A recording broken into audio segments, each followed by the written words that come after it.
Bismillahirrahmanirrahim. Assalamualaikum warahmatullahi wabarakatuh. Baiklah, kami dari kelompok 10 akan menjelaskan materi tentang teknik bimbingan konseling. Langsung saja saya akan membahas materi pengertian teknik bimbingan konseling. Teknik adalah cara, langkah, atau metode yang dilakukan untuk mencapai suatu tujuan. Adapun bimbingan adalah mengarahkan, memandu, mengelola, dan menyetir. Bimbingan juga dapat diartikan sebagai bantuan atau pertolongan. Adapun konseling adalah hubungan tatap muka yang bersifat rahasia, penuh dengan sikap penerimaan dan pemberian kesempatan dari konselor kepada klien. Pendapat lain mengatakan bahwa konseling adalah upaya membantu individu melalui proses interaksi yang bersifat pribadi antara konselor dan konseli, agar konseli mampu memahami diri dan lingkungannya, mampu membuat keputusan dan menentukan tujuan berdasarkan nilai yang diyakininya, sehingga konseli merasa bahagia dan efektif perilakunya. Jadi, dapat kita simpulkan bahwa teknik bimbingan konseling adalah cara atau metode yang dilakukan untuk membantu, mengarahkan, atau memandu seseorang atau sekelompok orang agar menyadari dan mengembangkan potensi-potensi dirinya, serta mampu mengambil sebuah keputusan dan menentukan tujuan hidupnya dengan cara berinteraksi atau bertatap muka. Baik, saya akan melanjutkan materi selanjutnya, yaitu teknik-teknik atau pendekatan yang digunakan dalam bimbingan konseling. Pada umumnya, teknik-teknik atau pendekatan yang dipergunakan dalam bimbingan konseling mengambil dua model pendekatan, yaitu pendekatan secara kelompok dan pendekatan secara individual.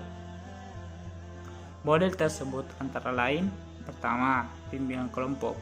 Bimbingan kelompok adalah salah satu teknik dalam bimbingan konseling untuk memberikan bantuan kepada siswa yang dilakukan oleh seorang pembimbing atau konselor melalui kegiatan kelompok yang dapat berguna untuk mencegah berkembangnya masalah-masalah yang dihadapi siswa.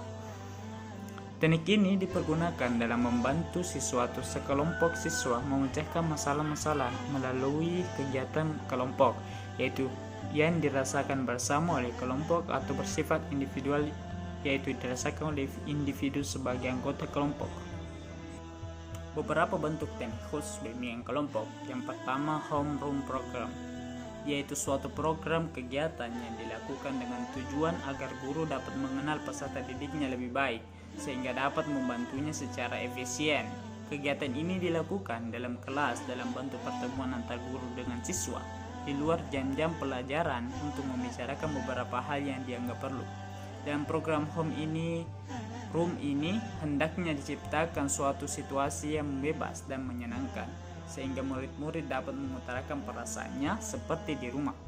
Yang kedua, karya wisata, kegiatan rekreasi yang dikemas dengan metode mengajar untuk bimbingan kelompok dengan tujuan siswa dapat memperoleh penyesuaian dalam kelompok untuk dapat bekerjasama dan penuh tanggung jawab.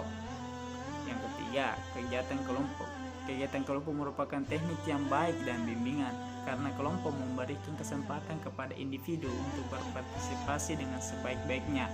Banyak kegiatan tentunya yang lebih berhasil jika dilakukan dalam kelompok untuk mengembangkan bakat-bakat dan menyalurkan dorongan-dorongan. Yang keempat, organisasi siswa. Keorganisasian baik dalam lingkungan pendidikan maupun di lingkungan masyarakat. Melalui organisasi ini banyak masalah individu dan maupun kelompok dapat diselesaikan. Dalam organisasi, murid mendapat kesempatan untuk belajar mengenal berbagai aspek kehidupan sosial, mengaktifkan murid dalam mengembangkan bakat kepemimpinan di samping menumpuk rasa tanggung jawab dan harga diri.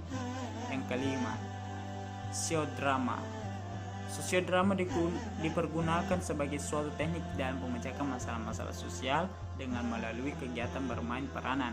Di dalam sosiodrama ini, individu akan memerankan suatu peranan tertentu dari suatu masalah sosial. Yang keenam, psikodrama. adalah teknik untuk memecahkan masalah-masalah psikis yang dialami oleh individu. Dengan memerankan suatu peranan tertentu, konflik atau ketegangan yang ada dalam dirinya dapat dikurangi atau dihindari. Kepada sekelompok murid dikemukakan suatu cerita yang di dalamnya tergambarkan adanya ketegangan psikis yang dialami individu. Dan yang terakhir, remedial teaching adalah bentuk menambah pelajaran, pengulangan kembali, latihan-latihan. Hal ini tergantung dari jenis dan tingkat kesulitan belajar yang dialami siswa. Selanjutnya bagian B, Individual Guidance Counseling atau bimbingan konseling individu. Bimbingan konseling individu yaitu bimbingan konseling yang memungkinkan klien mendapatkan bimbingan langsung tatap muka dalam rangka pembahasan dan pengentasan permasalahan yang sifatnya pribadi yang dideritanya. Dalam konseling ini, hendaknya konselor bersikap penuh simpati dan empati. Simpati artinya menunjukkan adanya sikap turut merasakan apa yang sedang dirasakan oleh klien, dan empati artinya berusaha menempatkan diri dalam situasi diri klien dengan segala permasalahan-permasalahan yang dihadapinya.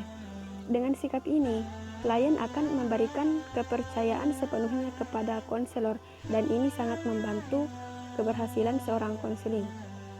Selanjutnya, ada 3 macam teknik individual. Yang pertama, konseling yang langsung atau direktif konseling. Teknik direktif konseling dicetuskan pertama kali oleh Edmund Williamson. Pada teknik ini, konselor mengambil peran penting dan berusaha memberi pengarahan yang sesuai dengan penyelesaian masalahnya. Klien tinggal menerima saran dari konselor. Selanjutnya, konseling yang tidak langsung atau non-direktif konseling. Sebagai kebalikan dari direktif konseling, maka non-direktif konseling menempatkan si penerima konseling dalam posisi pusat penyuluhan. Si penerima jadi pusat daripada tindakan-tindakan dan proses teknik ini.